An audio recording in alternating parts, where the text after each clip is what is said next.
Good morning guys. So meron tayong question na sasagutin from one of our viewers kasi tag-ulan ngayon. Tapos nag-send sa akin ng message, sabi niya tumutulo daw yung ulan or tubig dito sa part na to. Okay. So sabi ko sa kanya, ma'am paki-check na lang po yung inyong door seal o yung weather strip ng inyong sasakyan, baka kasi may crack na yung weather strip na dito kay Kureto guys. Ito. So actually dalawa yan. Meron syempre rito sa mismong pinto ng ating mga sasakyan. Tapos, meron pa rito. So, itong part na to, dito yan lumalapat. Tapos, itong part na to, dito naman sa mismong metal. Okay? So, dalawa yung weather strip. So, ang first nyo i-inspect, syempre ito, check nyo muna kung meron mga cracks, meron na siyang butas. Minsan katagalan, nasisira kasi yan. Syempre, dahil goma lang yan. Okay? Kapag kasira na yan, palitan. Pati itong isa, kung titignan nyo, sa akin kasi walang tumutulo, kaya makikita nyo buong buo pa. So tignan nyo muna kung meron ng butas yan or meron ng crack. Kapag wala pa, ganito.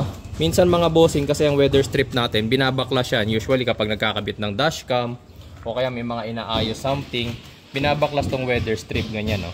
Nababaklas kasi yan. Ayan. Kagaya niya, nagkabit ako ng dashcam na nakaraan.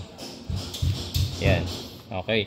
So ito, ang ginagawa diyan, kakabaklas kasi rito mga bossing, ang nangyayari, bumubuka ka to. So ang ginagawa namin diyan, iaano nyo lang siya, pipisilin hanggang sa medyo sumara. Ayan o, makikita nyo yung part na pinisil ko, lumiit, itong malaki. Pisilin nyo lang, pisilin, hanggang sa lumiit lahat.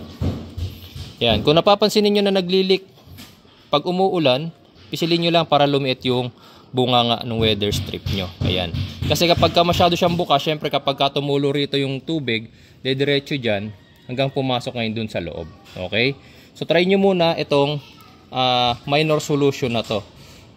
Tapos kapag nagawa nyo na to, mula yan dun sa baba guys ha. Mula baba, paakyat, hanggang makarating kayo rito, hanggang dito ulit sa baba. So isang diretsuhan yan guys na isasarado nyo. Ngayon. Okay.